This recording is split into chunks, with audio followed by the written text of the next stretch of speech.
बच्चे के ऊपर भी काफ़ी हमला किया गया, जो एक तरह से देखा जाए तो डेड बॉडी हम लोगों ने उठाया था, लेकिन 4-4.5 महीना हम लोगों ने लाइफ लाइन में उसका इलाज किया, सुरक्षित हो गया। देखिए, सबसे बड़ी बात कि अपराध और भ्रष्टाचार के लिए हम आप भी स्वयं जिम्मेदार हैं। मैं कहा सर, रोड पे अगर हत्या हो रही हो तो हमारी आम नागरिक की जिम्मेदारी क्या बनती है?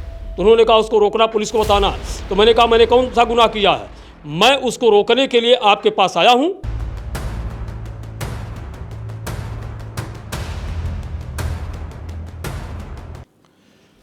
नमस्कार, बदलेगा भारत में आप सभी का स्वागत है। इस वक्त हमारे साथ एक आरटीआई एक्टिविस्ट मौजूद हैं, पतरूराम विश्वकर्मा। ये अपने लिए कम जीते हैं और जनता के लिए ज़्यादा जीने की कोशिश करते हैं, जनता के मुद्दों को उठाने की कोशिश करते हैं। और इस काम को करने में कई बार इनको अपने ऊपर खामियाजा भुगतना पड़ता है। ये जो भुगतते हैं उससे उनका परिवार भी दुखी होता है, उससे इनका कहीं ना कहीं मुझे लगता है मनोबल प्रभावित होता है। लेकिन जब ये फिर मेरे पास आते हैं कि आज कुछ विषय लेकर आया हूँ, इंटरव्यू करना है, तब मुझे लगता है कि शायद ही कोई ऐसी शक्ति होगी जो पतरूराम विश्वकर्मा के हौसलों को डिगा पाएगी, तोड़ पाएगी।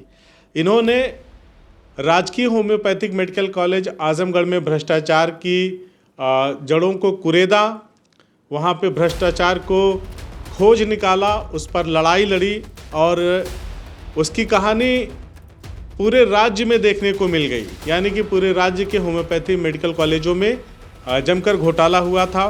तो आज आप फिर एक बार आए हैं, काफ़ी समय बाद। हालांकि मामला है गाजीपुर राजकीय होम्योपैथिक मेडिकल कॉलेज का। जी, गाजीपुर का ना जी। तो उसको लेकर के आप एक बार फिर आए हैं यहाँ पर हमारे साथ बातचीत करने के लिए, और हम जानने समझने की कोशिश करेंगे कि गाजीपुर वाला प्रकरण सर वो तो बाद में डिस्कस करेंगे, लेकिन जो पिछले प्रकरण थे आजमगढ़ वाले और तमाम अन्य जगहों के जो आपकी वजह से प्रकाश में आए, उस पर क्या हुआ? उस पर तो कार्यवाहियाँ चल रही हैं और मामला लोकायुक्त में था ही, और बहुत जल्द मेरे ख्याल से दिसंबर तक बहुत बड़ा धमाका होगा। दिसंबर तक? जी। और सबको देखने को मिल जाएगा कि वास्तव में ईमानदारी और सच्चाई की लड़ाइयाँ जो लड़ी जाती हैं उसमें दम है। सच्चाइयों को कोई नकार नहीं सकता है, ये कभी बिखर नहीं सकती है अगर ईमानदारी से लड़ा जाए तो। आपको तो तोड़ने के लिए बड़े तरीके अपनाए गए, परिवार के ऊपर हमला हुआ, जो मैंने बताया आप लोगों को कि परिवार के ऊपर भी हमला हुआ और तमाम कोशिशें हुई कि पतरूराम विश्वकर्मा के हौसलों को तोड़ देना है। तो आप टूटते नहीं, ये मनोबल कहाँ से आता है? ये मुझे तोड़ने का और पीछे करने का बहुत से लोगों ने रास्ता ढूंढा, अब बहुत प्रयास किया, कई बार धमकियाँ, दबाव, प्रेशर, तमाम चीज़। लेकिन जाने मेरे अंदर कौन सा ऐसा जुनून पैदा है कि जब लोगों की दर्द को मैं देखता हूँ, सुनता हूँ, और हो रहे अपराध और भ्रष्टाचार जब मेरे नज़र के सामने पड़ते हैं, तो मेरे बदन के जो खून हैं वो इतने गर्म हो जाते हैं कि विचार ये बनता है कि अगर मेरे हाथों में और मेरी कलम में अगर ताकत हो तो मैं तत्काल 1 मिनट देर किए बगैर उसका निस्तारण कर दूँ, फैसला ऑन द स्पॉट हो जाए, एकदम ऑन स्पॉट। लेकिन अफसोस है कि मैं मुझे वह अधिकार नहीं है।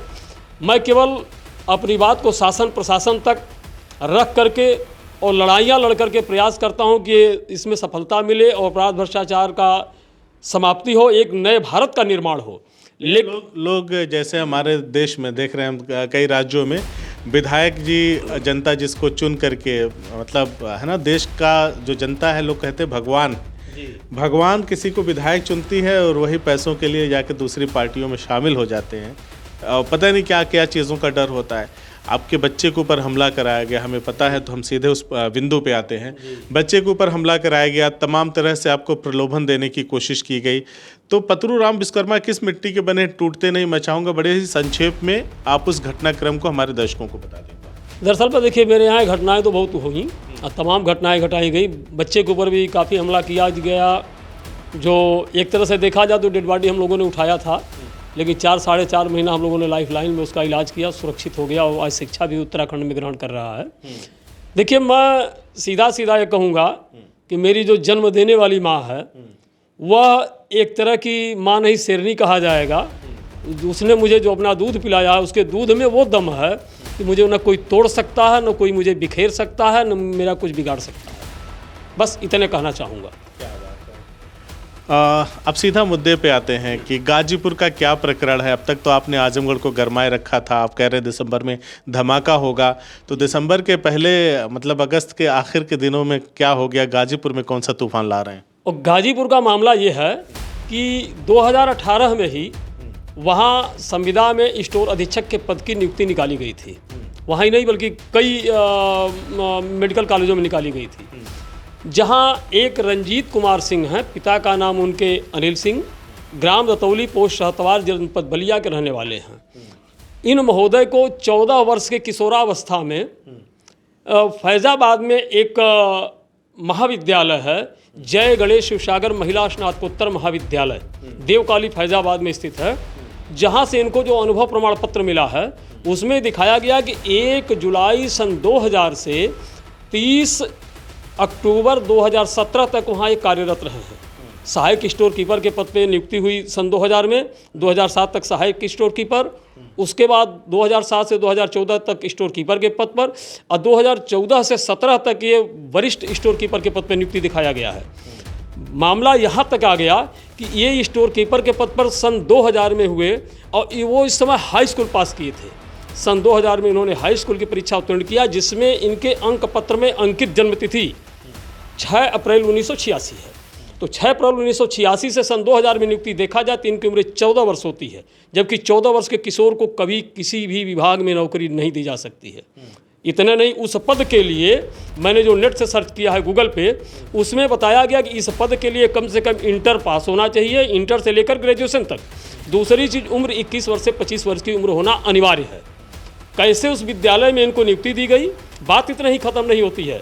ये नियुक्ति में सर्विस करते हुए इन्होंने सन 2000 में इंटरमीडिएट और 2005 में बीए कंप्लीट किया है, रेगुलर छात्र रहकर पढ़ाई भी किए हैं और इन्होंने परीक्षा देकर उत्तीर्ण भी किया। वो भी नौकरी कर रहे हैं देवकाली फैज़ाबाद में, इंटरमीडिएट इन्होंने पास किया रेवती बलिया से। ये कैसे संभव हो सकता है? दूसरी चीज़, उन्हीं अनुभव प्रमाण पत्र के आधार पर इन्हें राजकीय होम्योपैथिक मेडिकल गाजीपुर में संविदा स्टोर अधीक्षक के पद पर नियुक्त किया गया। अच्छा, नियुक्ति के दरमियान इन्होंने से आ गए ये सरकारी सिस्टम। हाँ, ये अनुभव प्रमाण पत्र लेकर के आ गए होम्योपैथिक मेडिकल कॉलेज में। जब इनकी नियुक्ति हुई तो उस समय तत्कालीन प्राचार्य महोदय थे रमेश चंद्रा जी, उन्होंने इन्हें ज्वाइन कराया। जबकि शासनादेश में स्पष्ट लिखा गया है, नियुक्ति शासनादेश में, कि यदि किसी भी इनके अभिलेख में कोई त्रुटि या गड़बड़ी या कूट रचित पाए जाते हैं तो उसके पूर्णतया जिम्मेदार प्राचार्य महोदय भी होंगे। मामला यह है कि ये नियुक्ति हो गई, यहाँ आके नियुक्ति हो गई, 14 साल की उम्र इनकी नियुक्ति है। पढ़ते समय इन्होंने जो है कि जो नौकरी भी किया, ये समझ में नहीं आता कि कैसे संभव है। जब इस पर मैं आरटीआई लगाया, आरटीआई से जब मुझे शपथ पत्र सहित सारे अभिलेख मिल गए तो मैं उस पर सबसे पहले तो विभाग को लिखा, निदेशक महोदय को मैंने लिखा, तो निदेशक महोदय ने तत्काल एक पत्र मुझे जारी किया कि इस पर यदि आप कार्यवाही चाहते हैं तो शपथ पत्र के सहित शिकायत करें तो आपके पत्र पर कार्यवाही होगी। मैंने तत्काल शपथ पत्र बनवा करके प्रेषित कर दिया। उन्होंने national homeopathic medical college Lucknow के प्राचार्य अरविंद कुमार वर्मा जी को नामित कर दिया जांच अधिकारी। संजोग जो निदेशक महोदय ने आदेश किया, उनका जून में हो गया रिटायरमेंट, वो चले गए और वर्मा जी तुरंत बन गए निदेशक। जब वर्मा जी निदेशक बन गए तो इन्होंने वहाँ से फ़ोन करके प्राचार्य को और रंजीत कुमार सिंह को बुलवाया था। तो रंजीत कुमार सिंह जब वहाँ गए तो अब उनकी क्या बात हुई, कैसे मैनेज हुए, जब मैंने इनको फ़ोन करके निदेशक महोदय से पूछा कि महोदय मेरी जांच में क्या हो रहा है, तो उन्होंने बताया कि अरे भाई क्या बताऊँ, मैं आया था लेकिन देख रहे हैं कुछ होगा, देखा जाएगा। लगभग करते काफ़ी समय चल गया। हाँ, लिपापोती चालू, कहीं न कहीं से मैनेज हो गए हैं। दूसरी, चूँकि यह विभाग ही लिपापोती वाला है और मैनेज वाला है, शुरू से मैं बताते चला रहा हूँ कि विभाग में हर जगह लेन देन का ही काम है। उसके बाद मैंने उसकी प्रतिलिपि मैंने माननीय मुख्यमंत्री महोदय को प्रेषित किया है। माननीय आयुष मंत्री जी को, जो आज बहुत ईमानदार गिने जाते हैं, मैंने इनको भी प्रेषित किया है।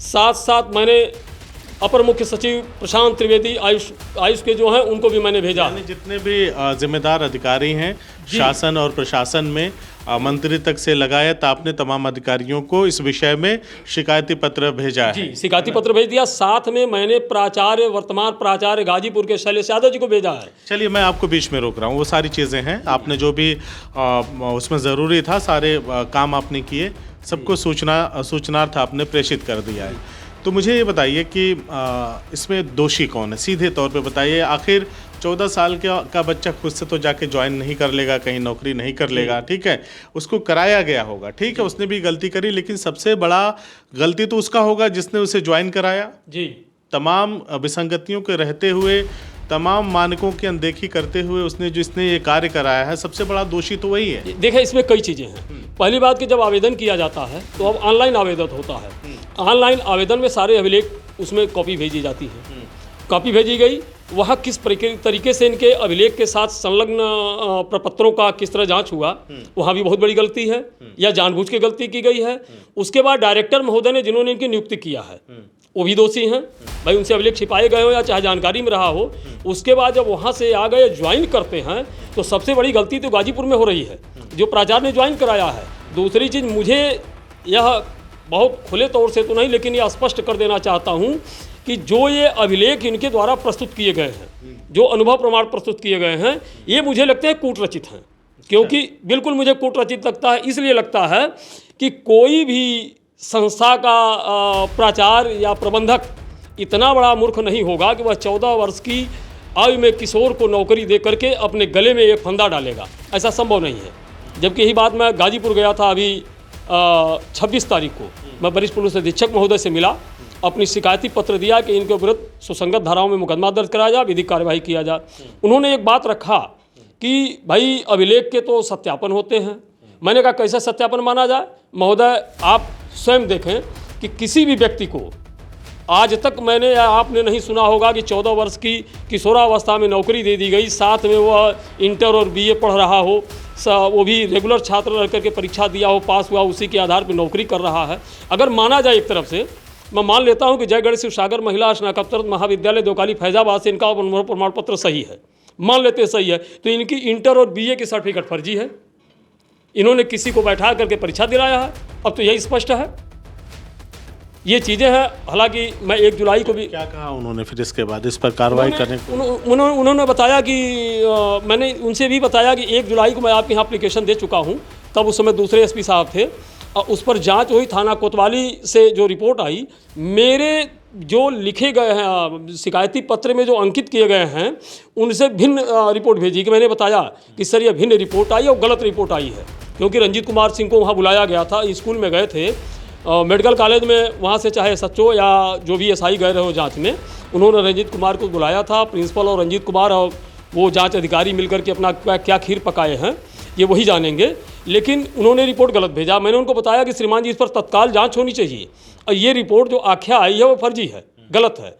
जब मेरी जो शिकायत है, शिकायत से भिन्न जांच रिपोर्ट भेजने का क्या मतलब है? मौजूदा कप्तान ने क्या कहा? मौजूदा कप्तान ने कहा, और CO साहब भी सुने बात को, तो उन लोगों ने रखा कि नहीं, आपकी बातों को सुनते हुए दोबारा जांच कराई जाएगी, जांच आने दीजिए, अगर दोषी पाया जाएगा तो उसके विरुद्ध कार्रवाई की जाएगी। चलिए, जब वो जांच रिपोर्ट आएगी पुलिस कप्तान की, तो उसमें अगर रिपोर्ट जो भी होगा उसके आधार पे प्रशासन चाहेगा तो कार्रवाई करेगा, और अगर नहीं करेगा तो फिर आगे आप जिस तरह से अपनी लड़ाई को जारी रखते हैं आप वैसे ही यथावत। नहीं, वो तो मैं स्पष्ट कर देना चाहता हूँ कि अगर पुलिस, भाई स्पष्ट चीज़ है, पहले वाले एसपी साहब थे, उन्होंने कहा विभाग करे। मैं कहा सर, रोड पे अगर हत्या हो रही हो तो हमारी आम नागरिक की जिम्मेदारी क्या बनती है? उन्होंने कहा उसको रोकना, पुलिस को बताना। तो मैंने कहा मैंने कौन सा गुनाह किया है? मैं उसको रोकने के लिए आपके पास आया हूँ और पास की रोकी है, तो उन्होंने फिर जांच के लिए आदेश किया था। दूसरी चीज़ कि यह बड़ा स्पष्ट है कि यदि प्रशासन इस पर कार्यवाही नहीं करता है, शासन कार्यवाही नहीं करता है, तो निश्चित रूप से सबसे बड़ी बात तो एक चीज़ है कि मैं इसमें न्यायालय में जाऊँगा, मैं इसमें भी न्यायालय में जाऊँगा, संबंधित न्यायालय में जाकर मुकदमा दाखिल करूँगा। सबसे बड़ी बात तो यह है कि उत्तर प्रदेश के मुख्यमंत्री जी बार बार यह स्टेटमेंट जारी करते हैं कि किसी अपराधी भ्रष्टाचारी को बख्शा नहीं जाएगा, उनके विरुद्ध कठोर कार्रवाई की जाएगी, और कर भी रहे हैं। लेकिन इनकी सरकार में बैठे कर्मचारी, अधिकारी और कुछ और लोग हैं जो शासन के मंशा और आदेश के विरुद्ध विपरीत कार्य कर रहे हैं, उन पर माननीय मुख्यमंत्री जी का अंकुश कब लगेगा, उनके ऊपर ध्वस्तीकरण का कार्रवाई कब चलेगा, जो अधिकारी इस तरह का कार्य कर रहे हैं। मैं तो माननीय मुख्यमंत्री से मांग करता हूं कि जो अधिकारी और कर्मचारी ऐसे कार्यों में लापरवाही कर रहे हैं उनके विरुद्ध भी ध्वस्तीकरण की कार्रवाई आप करिए, कि ताकि जनमानस में माननीय मुख्यमंत्री और शासन न्याय के प्रति विश्वास कायम हो सके। चलिए, जब इस पे कुछ होगा आगे तो उस पर भी हम लोग ऐसे ही चर्चा पर चर्चा करेंगे अगले अंक में। लेकिन इस वीडियो को समाप्त करने से पहले मैं एक चीज़ जानना चाहता हूँ, बहुत संक्षेप में उसका उत्तर आपसे चाहता हूँ कि क्या देश को भ्रष्टाचार मुक्त बनाने के लिए सिर्फ प्रशासन और शासन ही मतलब जिम्मेदार है, कि आम इंसानों को भी अपनी जिम्मेदारी निभानी होगी? कि इस तरह के भ्रष्टाचारी अगर ऐसे ही भ्रष्टाचार करते रहे तो आखिर जो नए और जो सक्षम और जो उसके लिए पूरी तरह से ये कह लीजिए कि मानकों को पूरा करने वाले लोग हैं, उस नौकरी को डिज़र्व करते हैं कि हासिल हो, चाहे वो संविदा की हो या पूर्णकालिक नौकरी हो, उसको उन्हें मिलनी चाहिए। ऐसे लोगों को नहीं मिलती है और इस तरह से शॉर्टकट या अंदर खाने से एंट्री करने वालों को मिल जाती है। तो ऐसे में लोगों को क्या संदेश देंगे? देखिए, सबसे बड़ी बात कि अपराध और भ्रष्टाचार के लिए हम आप भी स्वयं जिम्मेदार हैं। दूसरी चीज़ कि हमें ईमानदारी पूर्वक, हम यदि योग्य हैं तो हमें वह नौकरी मिलनी चाहिए, यदि योग्य नहीं हैं तो हमें किसी भी इस तरह का अनैतिक कार्य नहीं करना चाहिए जिससे देश में, समाज में सार्वजनिक रूप से सारे लोगों का एक तरह से अपमान हो और उनकी बदनामी हो। दूसरी चीज़ कि सबसे बड़ी बात, एक चीज़ और यह संदेश देना चाहूँगा कि हम आप जैसे लोग जब समाज की बातों को उठाते हैं तो पुलिस प्रशासन हो चाहे शासन हो, ये खुल कर के सहयोग नहीं करता है। इसमें अधिकारियों से मैं अपेक्षा भी करता हूं कि इन लोगों द्वारा सहयोग किया जाए ताकि अपराध और भ्रष्टाचार पे अंकुश लगे और एक नए भारत का निर्माण हो सके। चलिए, हमसे बातचीत करने के लिए बहुत बहुत शुक्रिया आपका। और इस प्रकरण में कि 14 साल में भी नौकरी मिल सकती है, उस उम्र में जिस उम्र में वोट देने का भी अधिकार नहीं होता, या हमारे देश में बहुत सारी फिल्में रिलीज़ होती हैं तो उसमें लिखा जाता है कि 18 साल से ऊपर वाले ही इस फिल्म को देख सकते हैं। अक्सर पहले तो एडल्ट मूवीज़ वगैरह में होता था, अब तो जो मार काट वाली मूवी है उसमें भी दिखा देता है कि 18 साल से नीचे वाले इसको नहीं देखेंगे, ऊपर वाले देखेंगे। तो जो काम 18 साल से नीचे वाले नहीं कर सकते हैं उसको भी देखिए किस तरह से भ्रष्ट लोगों ने मिलजुल करके एक ऐसा कागज़ तैयार किया कि 14 साल का एक लड़का नौकरी करता है और नौकरी करते करते वो अपना 12वीं का परीक्षा देता है, ग्रेजुएशन कंप्लीट कर लेता है। और सिस्टम इस तरह से काम करता है कि क्या नाम है, हम भ्रष्टाचार पे पूरा जीरो टॉलरेंस, मीन्स हम कोई समझौता नहीं करेंगे, एक्शन लेंगे।